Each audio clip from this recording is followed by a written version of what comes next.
आपणको Odisha student सब YouTube channel स्वागत।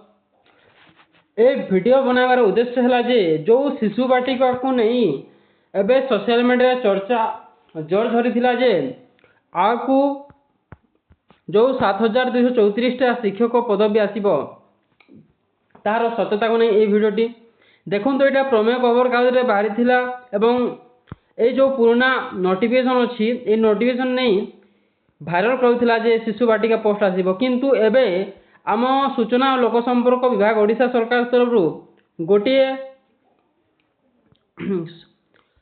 सूचना जारी करिसेंती जे यह संपूर्ण भाव मिथ्या बोली। देखंतु कोन आसीछि देखिबा एटा सूचना लोक संपर्क विभाग तरफ आसीछि अच्छी शिशु बाटिका शिक्षक नियुक्ति संबंध जाल चिठी प्रचार संपर्क में स्पष्टीकरण भुवनेश्वर जुलाई 7 संप्रति अर्थ विभाग पत्र संख्या 10,911 एफ तारीख 24/4/2026 नाम एक जाल संपूर्ण मनगढ़ा पत्र विभिन्न सोशल मीडिया प्रचार कर जाल पत्र को आधार कर केतेक गणमाध्यम संवाद प्रकाश पाई देखा साधारण लोकों मध्य विभ्रांति सृष्टि कर निहाती एटा गोटे विभ्रांति एवं जाल बोले इटा कहुई तापर कौन कहते उक्त जाल पत्र ओसेपा अधीन 7,234 शिशु बाटिका शिक्षक पदवी सृष्टि और नियुक्ति सह प्रति शिक्षक को मासिक 26,000 प्रदान पर अर्थ विभाग अनुमोदन कर मिथ्या दाबी कर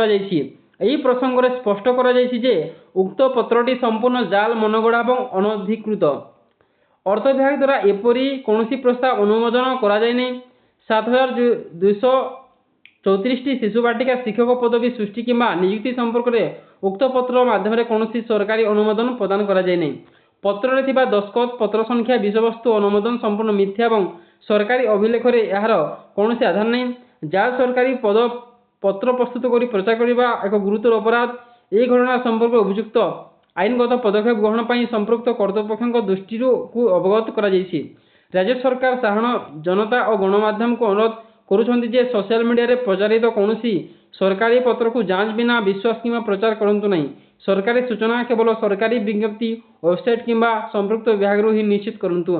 सरकार सर्वदा सठिक और प्रामाणिक सूचना जनसाधारण निकट पहुंचाई प्रतिबद्ध। देखंतु एटा जो दिया जाइथिला ए नोटिफिकेशन आसीछि जे उक्त जो भाइराल होइथिला ता संपूर्ण मिथ्या बोली एवं कौन सरकार तरफ कौन नोटिफिकेशन आसीनी तेबे एटा गोटे जो पदवी बाहर थिला ताहा संपूर्ण मिथ्या बोली एटा ए नोटिफिकेशन रे वर्तमान ओडिशा सरकार सूचना लोक संपर्क विभाग तरफ निजर सूचना जारी करिसेंती एवं जो सोशल मीडिया एवं जो न्यूज चैनल गुड़ाक से सब को भाइराल करुछंती ताहा संपूर्ण मिथ्या एवं ताहा गोटे अपराध भली मध्य एथि सूचना दिया जाइछि। तेबे निहाती एटा गोटे मिथ्या खबर एवं मिथ्या खबर को भाइराल करबा सबले अपराध एवं पूर्व भिडियो में कही जे यार कौन सत्यता अच्छी किसी कहीहब नहीं मु कहूली ना।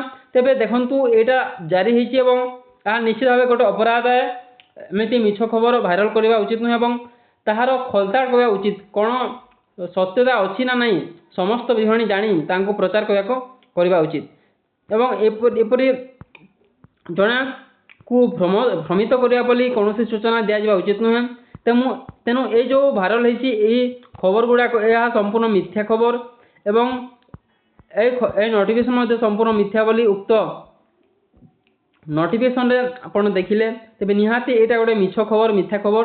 तेबे जो खबर जारी करिछि एटा संपूर्ण भाबे वेबसाइट रे information and public relation department तरफ ए नोटिफिकेशन जारी कराइछि। तेबे आपण जो माने भाबुछंती 7,234 शिशु बाटिका पदवी आसीबो ताहा निहाती मिथ्या खबर एथिरो आम प्रमाणित है।